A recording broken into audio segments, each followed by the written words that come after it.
popular images of Jesus is that he is a man who can do anything. Amen? Amen. Jesus can do many, many impressive things. He can walk on water. Amen. He can turn a couple of fish and a few loaves of bread into a feast for thousands. Amen. He can even raise the dead. Amen.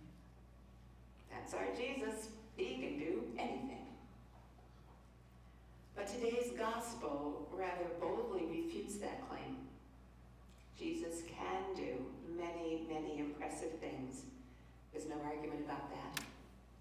But one thing he cannot do is force us, make us love him. Amen. He cannot legislate love. He can't control human will. And so in today's reading, he stands at the pinnacle looking down on the city of Jerusalem and says, how often have I desired to gather your children together as a hen gathers her brood under her wings, and you were not willing. Jesus cannot do just anything. It's a strange thing to say that out loud, but he can't. He'll walk out of a tomb in a few days, but he can't walk into our hearts uninvited. He can't come in without permission. Amen.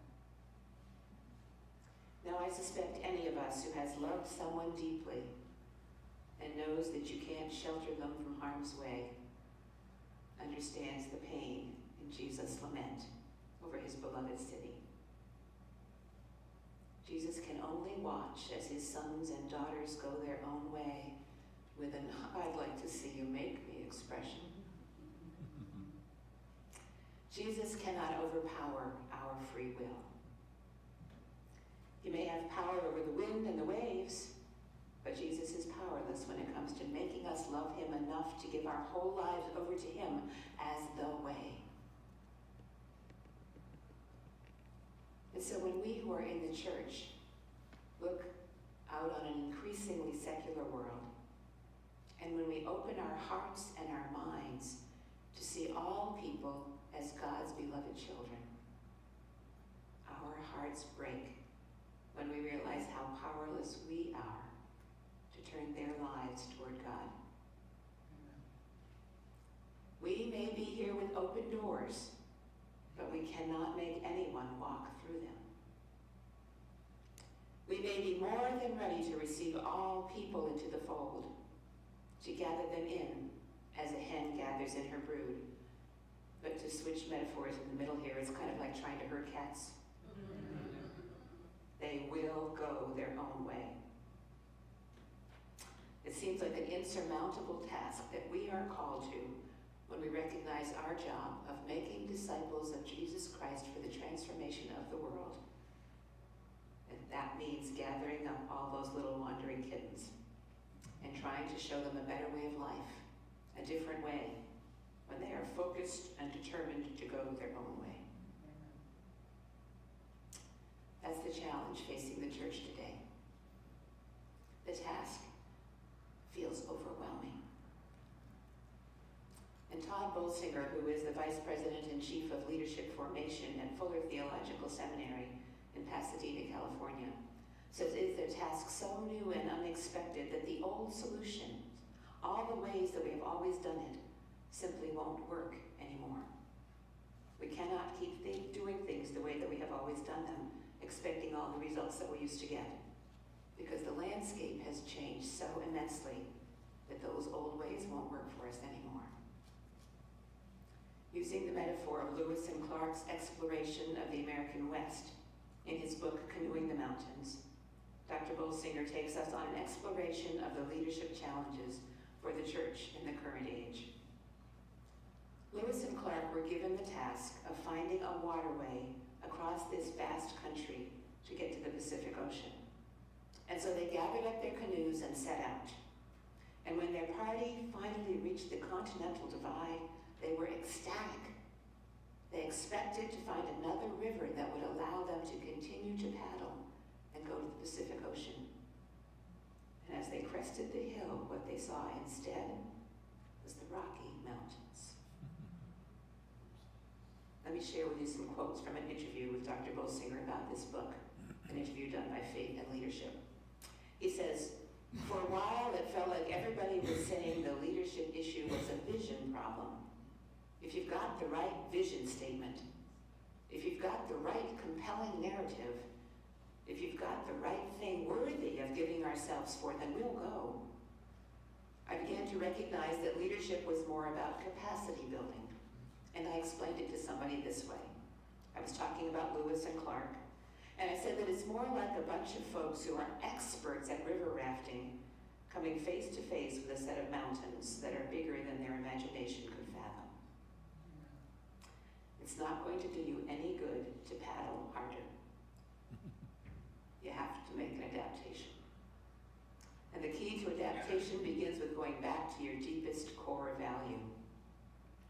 For Lewis and Clark, who were men of the Enlightenment, at the moment when they realized that their mission was a failure, that there was no water route to the Pacific Ocean, they did not stop. Because they had this deeper value, that a growth of human knowledge would lead to a growth of human happiness. So more important than discovering a water route was discovering a whole new world. For many people who are Christian, there are certain markers of success and certain measurements that we're used to, and certain strategies that go along with them. A moment of crisis takes us back to our deepest value. There is a reason for the journey to continue. It is worthy of giving our lives for. And he says it's way bigger than the size of our offering plates or our sanctuaries or the number of people in the pews. There's something about the way in which God wants to be made real in the world that we can embrace. It will move us forward. It will motivate us. It will teach us how to go through the painful process of learning and dealing with loss. And he says, of course, the title itself is an irony, right? It's called Canoeing the Mountains. And the whole point, of course, is that you have to drop the canoes. Bolsinger goes on to say, I can't tell you how many places I've shown up where people have had a canoe on the chancel as a way of saying, look, we got a canoe because you were coming. He says, I walk over and say, these things are beautiful. Someone made this. But this is worthless when you run out of water. Letting this go is our challenge. How do we stop being expert canoeists? Instead, become people who are humble learners, who will work with new kinds of experts in a new day to learn new ways and new collaborations in order to keep moving. One of these new collaborations is found in the story of Sacagawea. Bolsinger went on to say in the interview, what we have here is this person who is a Native American, a teenage nursing mother who had been kidnapped as a child. She had no voice, no privilege, no power whatsoever, and she becomes the key to their being able to continue on. She was not in unfamiliar territory. She was going home.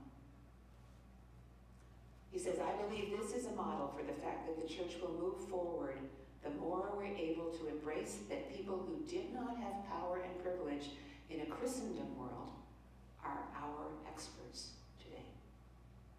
If our churches don't create the places for those who were not formed in Christendom to be able to have not only a voice, but influence and collaboration with the people who are currently in power, I think we'll never move forward.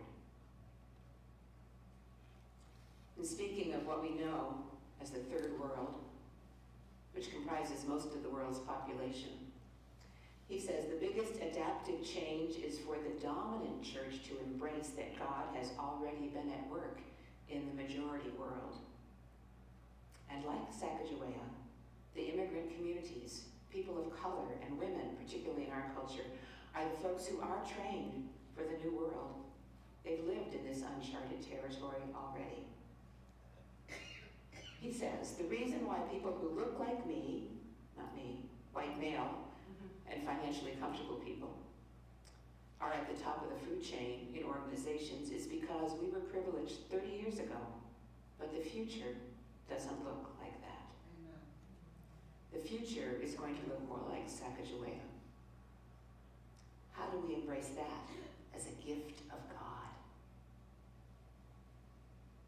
The final question in the interview with Dr. Bolsinger was this: what would a church look like that follows your advice? How would that look on the ground? In other words, God, what kind of church do you want us to be? Recognizing that all people are leaders in God's church, he responded, the struggle is that you have to create an urgency to keep changing without lurching to a quick fix, something that will simply take away the anxiety. A good leader is one who sees their job as leading the people through, recognizing that all of us are leaders. A good leader is one who sees their job as leading the people through. It's a creation of a deeper sense of trust, an awareness and a reality of facing the changing conditions, the changing world that we are in, and then a capacity to begin to experiment your way forward, because we only learn through experimentation. He went on to say, churches that I work with embrace this understanding of leadership. They stop lurching to quick fixes, which means that in one sense, everything slows down. And what they develop is a high degree of trust, a high degree of expectancy, a high degree of urgency, and a lessening of anxiety. That can show up in lots of different ways, and it shows up fundamentally as a reframe around our deepest core value. So, church, what is our deepest core value? What is the most important thing? What is it that we cannot let go of? What is in our DNA that makes us who we are as followers of Jesus Christ and children of the living Lord? As Bolsinger puts it, what is the DNA that needs to adapt, and what is the DNA that is discarded? What's the part of this living organism that has to change? Our fundamental practice is the practice of discernment. What of all this do we hold on to? Because if we lose it, we stop being ourselves. And what is it that we let go of? Because if we don't let go of it, we will give up our opportunity to fulfill our mission. Tough discernment, folks, tough discernment. It's a process, and we're working through that process together. You see, in Lewis and Clark's travels, you see that. But you also see it in every system that thrives into a new change, whether it's a business or an organization or a community or a city or a church.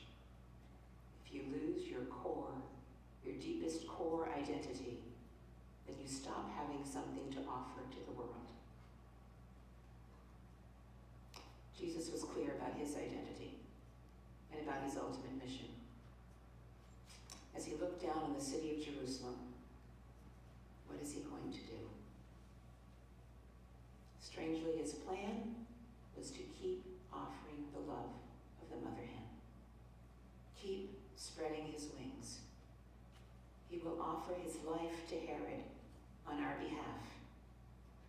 He will follow us into the darkness that we have chosen for ourselves over and over and over again, and place himself between that darkness and us as we let him. And if you look closely at this man hanging on the cross, his arms eternally outstretched, the span of his reach on that wood would begin to resemble the loving wings of a mother hen, gathering up her chicks in a love that doesn't make any sense at all, but breaks our hearts if we look at it long enough. Jesus does not count on the world ever understanding such love. And even as he hangs there nailed to a tree, he cannot make us love him, cannot make us accept his love. But his desire for us is there, always, eternally there. My friends, we in the church are experienced river rafters. We must learn to be mountaineers. Amen. Not because God has a church for mission in the world, but because God has a mission for the church in the world.